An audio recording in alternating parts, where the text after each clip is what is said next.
By January 2022, US Consumer Price Index had increased 7.5%, which represents the largest year-over-year jump in price since 1982 of 6.1%. Inflation means higher prices on goods and services, which leads to decreasing purchasing power. In this video, I want to talk about how is inflation measured, what causes inflation, and what asset classes tend to do well during inflationary environments. My name's Irene. Now let's get into it. We may always hear the term CPI, but what is CPI really? And what does it have to do with the inflation? Well, CPI stands for Consumer Price Index, which you can think of it as the weighted price of a basket of goods and services consumed by households.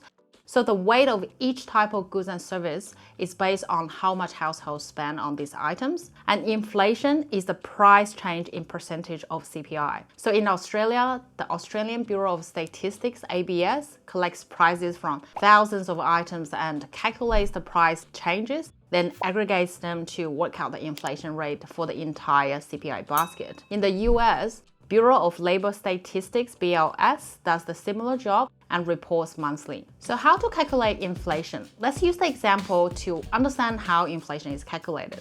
So to simplify it, we assume the basket only has two items in it, bread and books. So the price of a bread increased from $5 in 2020 to $5.50 in 2021. So for bread, the annual inflation was 10%. People spent more on bread, which makes its weight, let's say, 65%. So for books, the annual inflation was 5%, and it takes up the rest of the weight, therefore 35%. So the annual inflation of our example basket is 8.25%. So this is how to calculate inflation in a nutshell, and we can expand it into the entire economy, which includes 11 groups of 87 categories for Australia. So what causes inflation? Generally, the policymakers would consider an inflation rate of around 2% as expected and acceptable, and some countries even set an inflation target as part of their monetary policy. For example, Australia introduced a target in the early 1990s to achieve an inflation rate of 2 to 3%.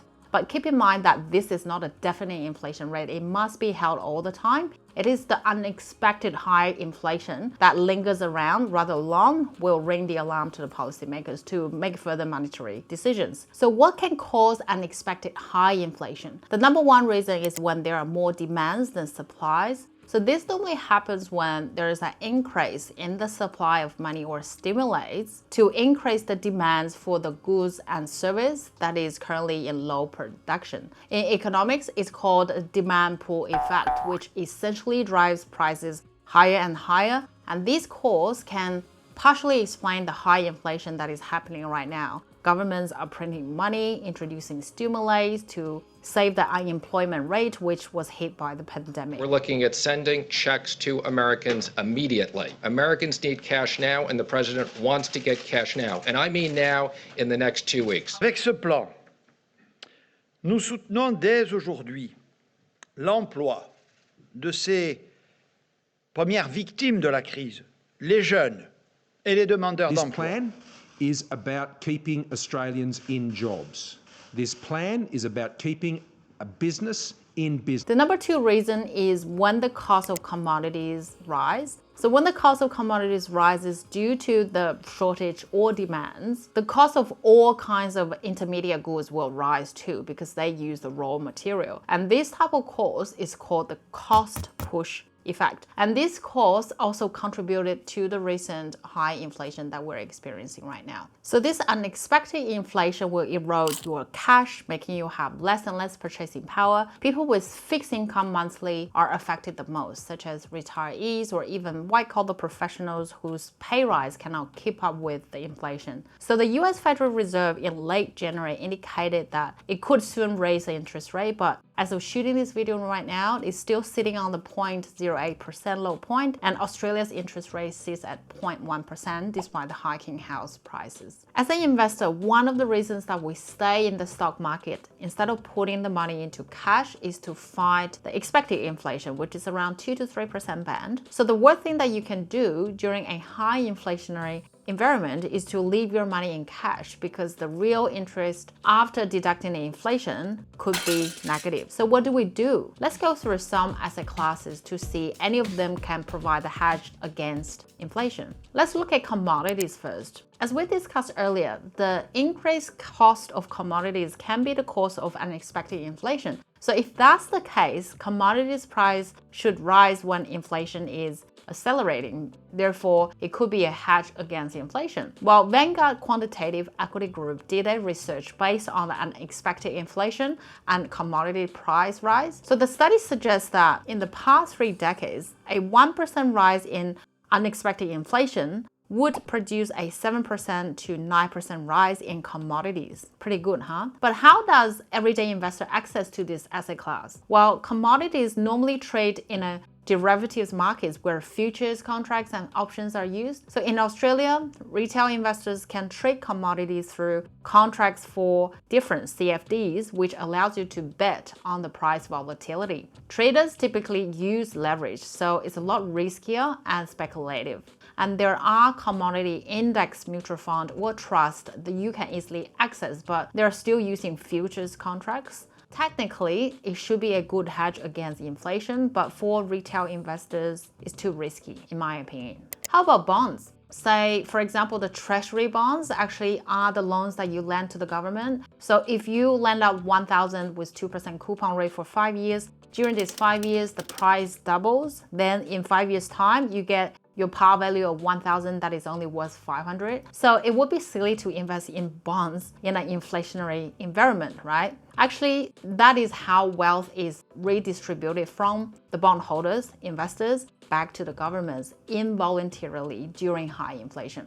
But there is a particular type of bond that is linked to inflation, which is called inflation-linked bonds. So if inflation is rising, then the capital value of the bonds will rise too. So in the US, the Treasury Inflation Protected Securities, TIPS, is a typical inflation-linked bond. In Australia, you can find a bond fund either in ETF form, such as iShares Government Inflation ETF, ILB, or managed fund forms, such as Vanguard Australian Inflation-Linked Bond Index Fund. How about stocks? Well, shares are probably the best tool to hedge high inflation if you pick the right ones. So if you do handpick individual stocks, what are the companies that will perform well during such time? Fortunately, Warren Buffett has plenty of advice on what to own when consumer price spike, because he has managed a stock portfolio through double-digit inflation rates in the 1970s. So in a 1981 letter to shareholders, Buffett wrote, "Companies that tend to withstand an inflationary environment must have 2 characteristics. 1, an ability to increase prices rather easily without fear of significant loss of either market share or unit volume." So in other words, that companies that have high pricing power tend to do well. But why so? So when the supply cost is rising, naturally the company's expense will rise too, which will affect their earnings. But the companies which have high pricing power can pass down this additional cost by raising the final product price.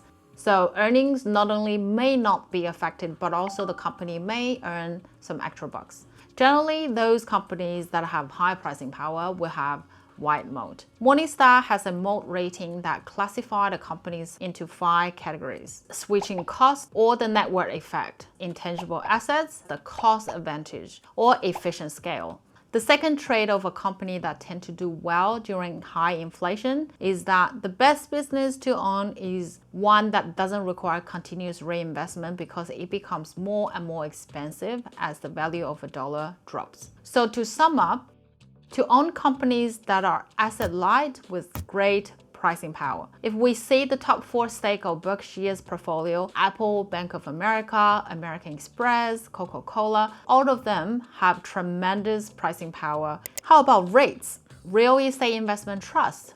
These are the trusts invest in companies that own and manage real estate. So when inflation rises, the value of the property and the rental income will generally rise. REITs provide natural protection against inflation. We can see from 2000 to 2020, REITs dividend growth outpaced the inflation except for the 2009 financial crisis. Also, the majority of the REITs invest in companies that own commercial properties where they normally sign up long-term contracts with yearly rent increase by a certain expected inflation rate. Despite the high inflation, generally speaking, it is more of an investment that is suitable for people who already have a substantial asset base so they can focus on the income. Some may suggest that the rent from a property that you physically own normally provide that hedge against inflation. I agree, because when inflation rises, generally the value of the property as well as the rent you as a landlord gets will increase. But I think this depends on the fact that if you have already owned a property or not. For example, our current high inflation was caused by the quantitative easing policy with a record low interest rate.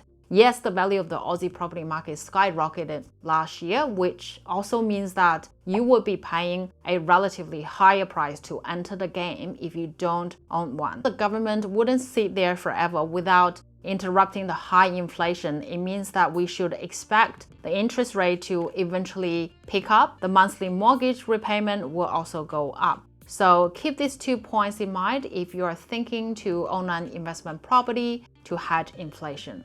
Or some may suggest gold, which many people consider as the alternative currency. So when their country's own currency devalues, they tend to turn to this physical asset to hold the value. Well, gold is a tangible physical asset that you can touch and see, and it tends to hold its value most of the time, but its price does fluctuate and it doesn't provide any income. So when the central banks decide to increase the overnight interest rate, bank savings rate, bonds yield will all follow. So in my opinion, gold might not be the perfect hedge against inflation. Well, thank you so much for watching. I hope you find this video helpful. If you're interested, you can join my Patreon where you can access my detailed stock portfolio. My name's Irene. I'll see you next week.